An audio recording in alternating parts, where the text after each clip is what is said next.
It's Craig Silliphant from the Feedback Society with another installment of Gear Porn. And I am here with Matt Cuthbertson from Untimely Demise, as well as Into Eternity. And I really wanted to get Matt on here because he is a shredder, and that stuff just puts a stupid grin on my face. So I wanted to get a chance to talk to Matt about his playing and his gear and everything like that. So first of all, how's it going, man? Great. Awesome. Yeah, no complaints. So, new record out, No Promise of Tomorrow. It's I guess it's been out a couple months now. Yeah, but for all intents and purposes, it's a new album. Right. Yeah. So, a little bit about the album. These guys are, I mean, what would you, I would call it like, normally I would call you guys like kind of thrash. Death metal, but this album kind of, it explores a lot of different types of metal, like everything from Judas Priest, Iron Maiden, all the way, to Deicide. Right.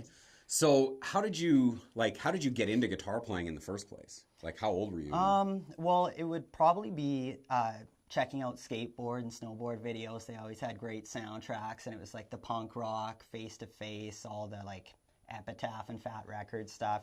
So we really liked listening to the music while we'd skate, and then eventually it kind of just switched where it got more into the music, and that was the beginning point. So how many hours a day or a week would you say you need to practice to keep up your chops? Well, I'd say realistically 4 to 6 is a good amount. Like a day or a week? Yeah, a day. Yeah. But like when I was in my 20s, I just locked myself away, and it was like 12 hours until your hand's like a claw type of deal, and probably not good for you, but whatever. Right. Yeah. So in terms of the gear, I know you're probably like a reasonably minimal guy like for all the bells and whistles that you can get out there. I'm not a gearhead at all. Like, I know you need to have good gear to sound, the way I want to sound, but I've got my PV stack or whatever, and I just plug my processor into the back. So I only really use this for power.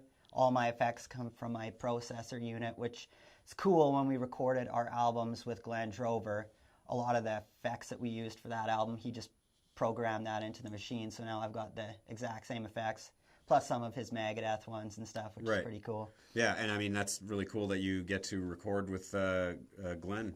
Yeah, like we haven't recorded with him in the last 2 times just because of grants and stuff. They wanted us to do it mostly in Saskatchewan. Right. And Justin Bender is amazing, and it's worked out. It's been nice to not have to get everything done in 8 days. Like, we can drive up there if my vocals are sounding especially bad that day or whatever, we can call it and come back another day and stuff. But yeah. So what's your main guitar of choice? How many guitars do you have first, and then what's your main guitar of choice? I'd say I have around 8 guitars, but like buddies will lend me guitars, right. And I'd say about 8. My guitar of choice is my Carvin, and that was actually a wedding gift from my wife, right. Which is pretty much the sweetest gift ever. But yeah, that's what I recorded the last album with and tour with, and it's like a really nice guitar. So you're always wiping it down after you play and stuff, because it shows there's just sweat and everything, beer flying on it. But yeah, it's a workhorse guitar, and that's what I use. So what do you why would you choose a guitar specific to your style of playing?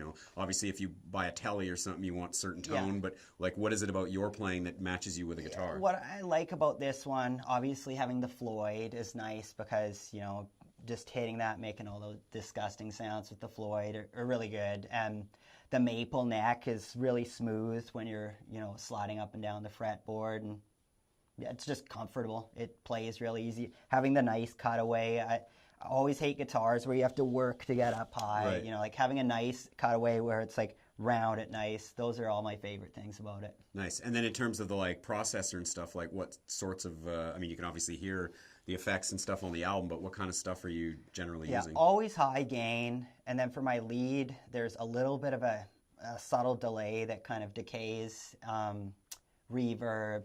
And then for my clean, same thing. That's more of a quick delay and a bit of reverb. Nice. Well, I'm going to maybe see if I can convince Matt to do a little shredding for us here. So I can do that.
thanks so much, man, for taking the time. That was awesome. And like I said, that shredding put a stupid grin on my face. So. It's mostly smoke and mirrors, but whatever. Nice. So, Untimely Demise, No Promise of Tomorrow. Check out the album. Anything else? Facebook, social media, website, anything you need to plug? Yeah, Untimely Demise, Facebook, and that's pretty much where you can get a hold of us. Bandcamp is where you can scoop the album. Nice. Cool. Okay. Thanks, man. Matt Cuthbertson from Untimely Demise. And this is Craig Sullivan for the Feedback Society. You can find us on Facebook, Twitter, and YouTube, or, of course, at thefeedbacksociety.com.